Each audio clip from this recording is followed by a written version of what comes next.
Make sure to subscribe and turn on notifications so you can watch more videos like this. The movie begins with a car driving down a country road. After the car stops in front of a large house, it is revealed that the car's owner has kidnapped two boys and kept them in his trunk.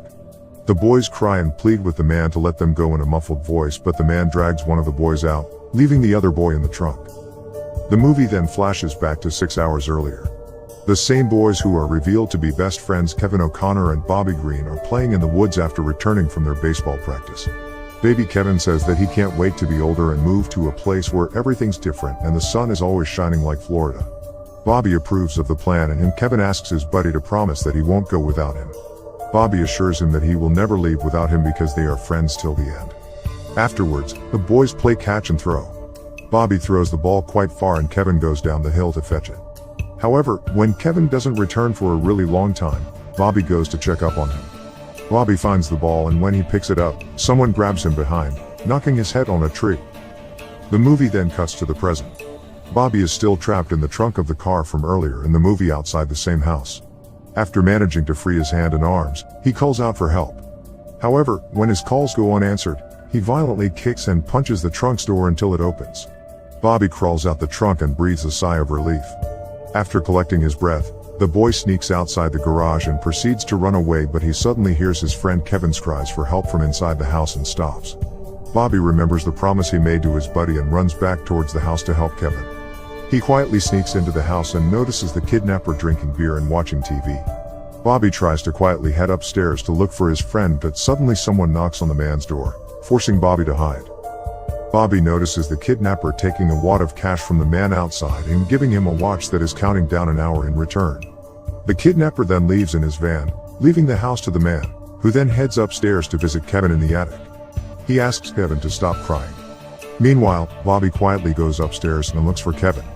He hears Kevin's voice coming from a vent partially covered by a bookshelf inside one of the rooms. Bobby moves the shelf and sticks his ears close to the vent.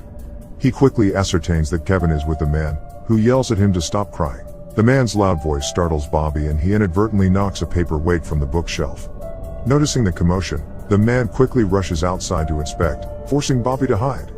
When the man goes downstairs to check, Bobby tries to free Kevin from the locked attic, but without success. When he turns around, Bobby notices the man standing in the hallway. Scared, Bobby runs back into the same room and hides in the closet. The man follows him inside, and when he opens the closet, Bobby strikes him with a stick and runs downstairs. However, Bobby finds himself locked in the house, and the man quickly gets up and corners Bobby in the kitchen. Refusing to give up, Bobby throws a jug of hot water over the man's face before arming himself with a knife, threatening to stab him. The man tries to snatch the knife from him but ends up slicing open his hand. Enraged, the man tries to lunge at Bobby, but only to end up tripping on the wet floor and knocking himself out. Bobby tries to check up on him, and the man suddenly gets up, inadvertently getting himself stabbed in the stomach in the process. Poor baby is traumatized by the ordeal and apologizes to the man for finishing him off. After gathering himself, Bobby again goes upstairs and talks to Kevin through the vent. He asks Kevin to come to the door, but Kevin reveals that he has been chained up. Bobby tells him not to worry and starts looking for the keys. He returns back to the man's body and takes out the keys from his pocket. He tries to open the attic with the keys, but they don't work, so Bobby decides to take the man's car to bring help. The baby manages to start the car, but he doesn't know how to drive it, and he ends up losing control of the car. The car starts rolling down the slope, and Bobby is forced to jump out of the car to save himself. Bobby then returns back inside and looks for keys in the storeroom. He comes across a dusty old trunk, inside which he finds children's clothes splattered with blood. He also finds an old school rotary telephone and rushes upstairs with it. He asks for Kevin's help, and the latter suggests him to find the plug where the telephone fits. Bobby grabs the telephone's wire from the dusty chest and frantically looks for the telephone's plug. He eventually locates it next to the TV, and fortunately it works. Suddenly, the watch in the man's wrist starts going off, but Bobby ignores it and calls 911. As he briefs the 911 operator about his situation, a vehicle arrives outside. Meanwhile, Kevin breaks his fingernail trying to open the ventilation grate. Afraid, Bobby hangs up the call and takes cover. The kidnapper has returned, and he goes upstairs to check up on Kevin. Using the opportunity, Bobby returns to the kitchen and drags the creep's body outside. He then cleans up the blood in the kitchen to hide his presence. When the kidnapper returns to the kitchen, Bobby heads upstairs with a knife, but only for the former to follow him shortly after. Bobby quickly hides under a bed, witnessing the kidnapper putting the cash the creep gave him in a hidden safe. After the kidnapper heads into the shower, Bobby opens the safe, inside which he discovers cash, another key, and nude photos of other children. Bobby tries to open the attic with a new key but it doesn't work. Frustrated, he tries picking the lock with a knife but he ends up slicing his hand and unknowingly leaving a smear of blood on the door. Bobby again hides under the kidnapper's bed, and when the kidnapper comes out of the shower, he notices the blood and realizes that Bobby is in the house. The kidnapper quickly opens the attic and seemingly knocks Kevin out. Bobby also realizes that he has been outed and he hides in the shower. However, the kidnapper locates him and tries to chop his way into the bathroom with an axe.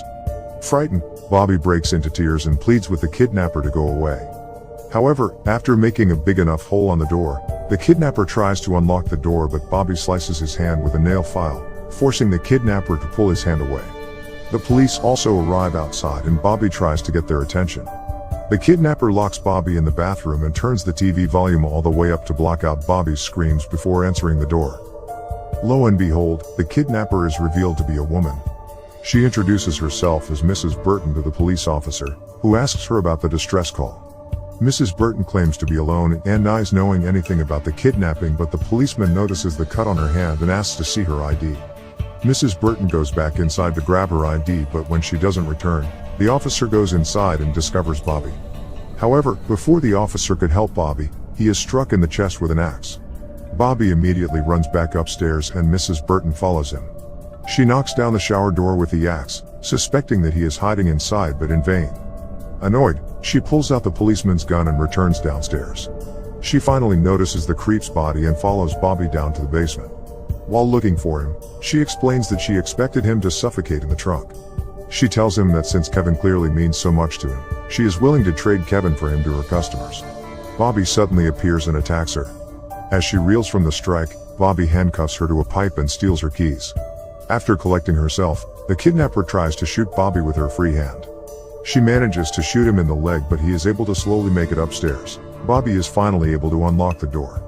He finds Kevin passed out in the attic with a shock collar around his neck. It seems the kidnapper tied the collar around his neck after she learned about Bobby's presence. When Bobby wakes him up, Kevin recoils in horror, mistaking Bobby for the kidnapper. Bobby comforts him and frees him using the key he found in the safe with the pictures. The boys make their way back downstairs, but Kevin is halted by a shock collar. Bobby asks Kevin to stand still before running back to the basement to look for a tool to free him. However, in the basement, Bobby finds a pruning shears, but the kidnapper grabs Bobby's leg and sticks her finger in his wound. Bobby screams in excruciating pain and he is forced to free himself by cutting her finger off with the pruning shears. However, Bobby becomes too weak to make it back upstairs and he sits by the garage outside, crying in pain. Kevin hears Bobby's screams and sees him passing out. Worried, Kevin fights his way down to Bobby, suffering multiple shocks. He removes the collar using the pruning shears and tends to Bobby, who tells him to leave. However, Kevin refuses and helps Bobby to the officer's car. He calls for help using the radio, finds a taser and first aid kit and treats Bobby's leg. Meanwhile, the kidnapper also frees herself from the basement, finds the boys. Infuriated at Bobby for chopping her finger, the kidnapper drags him outside and proceeds to finish the baby with the axe, but before she could go through, Kevin shocks her with the officer's taser. The boys run off to the woods and the kidnapper soon follows. She eventually corners them and is about to execute them when a police officer shoots her dead. Kevin and Bobby receive medical treatment and are taken home. Some months later, the pair is later shown on a beach in Florida, where they said they wanted to go. Thanks for watching.